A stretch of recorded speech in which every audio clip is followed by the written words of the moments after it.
come before you this morning heartsick. Today is a day to celebrate fatherhood.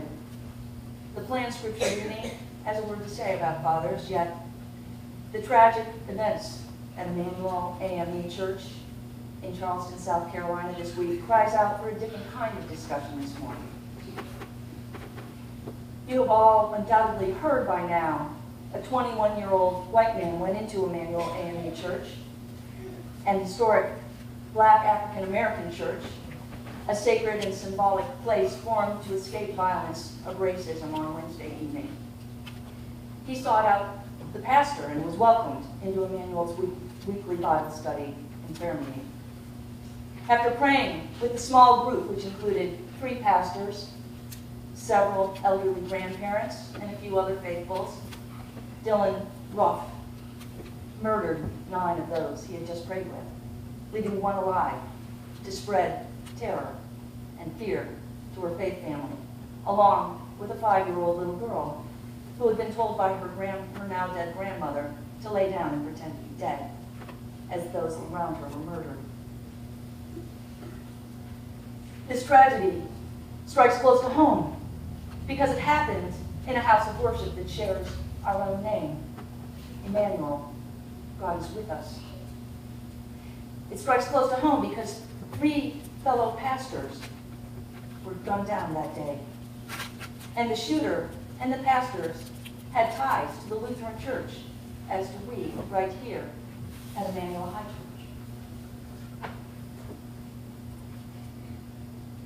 For the remainder of this week, I pondered, how are we to understand this horrific event? And what can we do as a community of faith about it? First and foremost, I believe that God is speaking to us through this event if we are willing and humble enough to hear his voice in these tragic events. It's the voice that always speaks through those who are hurting and oppressed. I believe God is saying to us, look at my children hurting.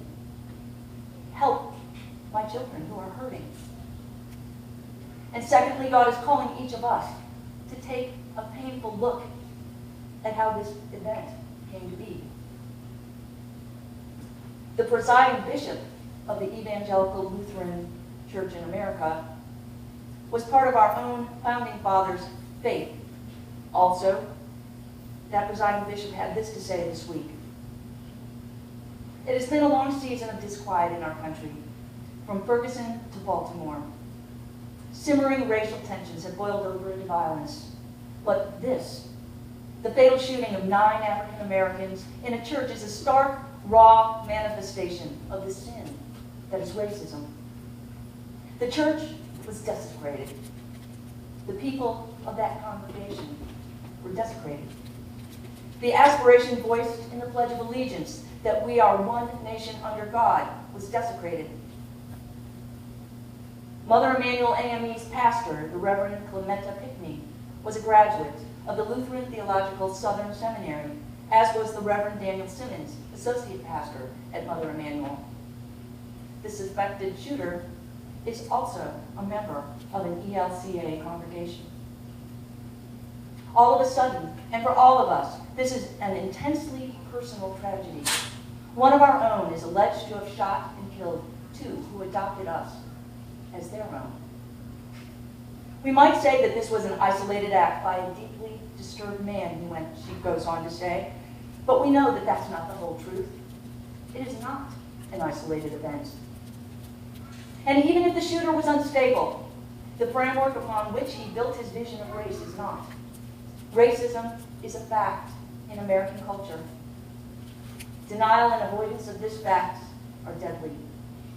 The Reverend Mr. Pickney leaves a wife and children. The other 8 victims leave grieving families. This Father's Day is not a celebration for them. The family of the suspected killer and the 2 congregations are broken. When will this end? The bishop concludes. Yes, the killer was deranged, but he simply had a more extreme version of a common malady. That malady threatens to kill many more, either directly, as in Charleston, or indirectly from the attendant hate and pain. A fellow African-American clergyman pleaded with his fellow white colleagues to have a discussion today with our own faith communities. As he puts it, the very important problem of the white culture regarding race in this country. He said, if that sounds shocking, think about this. How many times have we explicitly asked black folks to address the problems of black culture, from fatherlessness to violent music to shootings in Chicago? African Americans engaged in these conversations regularly. Now it is time, he says, for my white brothers and sisters to lead their own conversations as well. We need a dinner table conversation about how some white children grow up without a racist bone in their body, but others are predisposed to sing songs about niggers on the fraternity bus. How does this happen, he asks. What is the cause and what is the solution? White Americans need to drive this dialogue. We need conversations about how many gun owners are responsible, he says, but others, surrounded by mortal weapons, seem ready to blow at any moment, searching desperately for an apocalypse to confront or a war to fight. What creates this type of paranoia and fear? This discussion needs to be had at the Lions Club and the gun range, around tables in white homes. We need conversations about why, the moment an African-American man was elected to the White House, some people wanted him to fail, and others desperately sought to take our country back. He says, take our country back from whom? And to where? Where is it precisely that some folks would have us go? My brothers and sisters from the majority culture, white Americans, need to have the courage to drive this dialogue and to help us find some answers. And he concluded by saying, in the meantime, black folks will continue to go to church. We will worship and restore ourselves and mourn. We will have done as we have done after Trayvon and Michael, Eric and Medgar, Jordan, Tarika, Martin, Emmett, Eleanor, and so many, many more. We will console and pray and hope that the sleeping country wakes up, that others, self-aware, non-black folks, will see the full horror of Charleston and desire to exorcise the demons of our history and our present culture. And he concludes saying, other than that, I don't know what to say anymore. 9 black churchgoers were gunned down after their Bible study this week in the year 2015 in my own country. I'm exhausted and angry, and I just don't have words.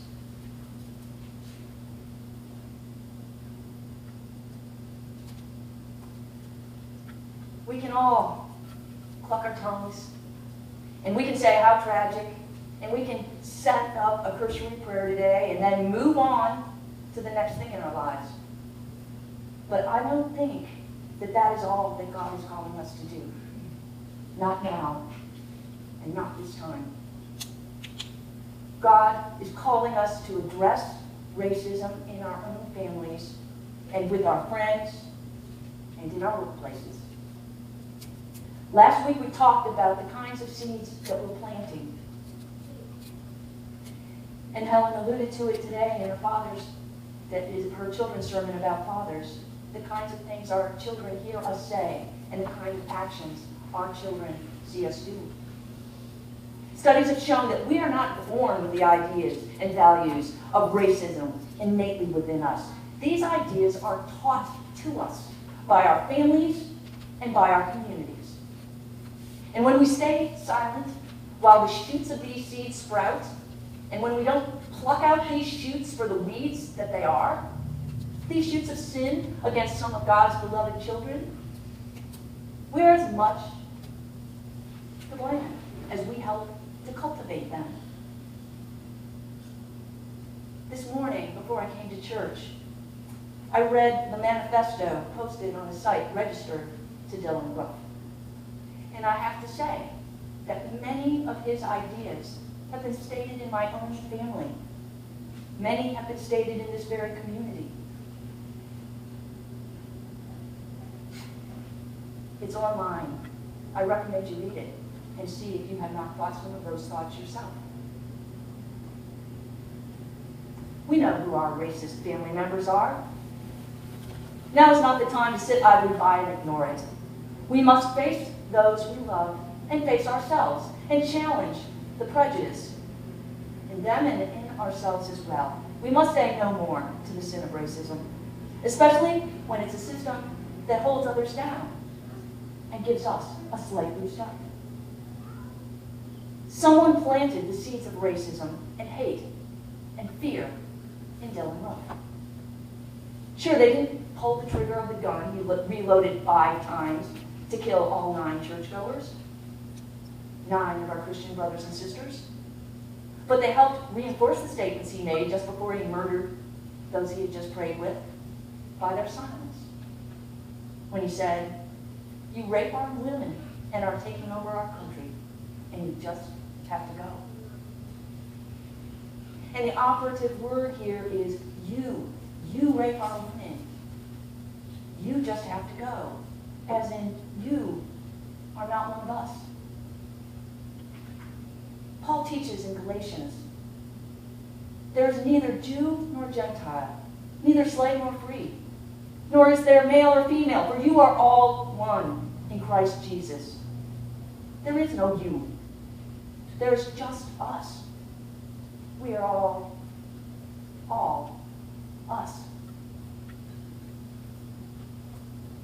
I believe we come here each week, here at Emanuel, to find solace and comfort, and to give ourselves to Christ's message that fear and hate do not have the last word in this world.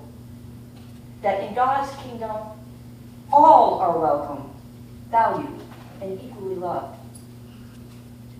At least this is why I come. 1 John chapter 4, verse 18 tells us, God is love. When we take up permanent residence in a life of love, we live in God and God lives in us. This way, love has the run of the house, becomes at home and mature in us, so that we're free of worry on Judgment Day. Our standing in the world is identical with Christ's. There is no room in love for fear. And I would add, humbly, hate. Fear, well-formed love banishes fear. Since fear is crippling, a fearful life, fear of death, fear of judgment is one not yet fully formed in love. My family in Emanuel, I urge you to answer Christ's call by having a conversation in your own home based on Christ's teachings. We know how Christ responded with love and compassion to those others feared and despised, and how he calls us to follow his lead. Sow the seeds of Christ's teachings of love and respect for all as your personal legacy. I can't now think of a better way of closing than to listen once again to the words of Paul written to the church in Corinth. Now is the right time to listen, the day to be helped. Don't put it off. Don't frustrate God's work by showing up late, throwing a question mark over everything we're doing. Our work as God's servants gets validated, or not, in the details. People are watching us as we stay at our post, alertly, unswervingly, when we're telling the truth, and when God's showing his power, when we're doing our best to set things right. Dear, dear Corinthians, I can't tell you how much I long for you to enter this wide open, spacious life. We didn't fence you in. The smallness you feel comes from within you. Your lives aren't small, but you're living them in a small way. I speak as to children. Open your hearts wide also. Let Emanuel High Church open our hearts wide to be the beacon of hope, truth, and love on the hill that we have always been, and through our efforts to serve Christ faithfully. And all God's children say. Amen.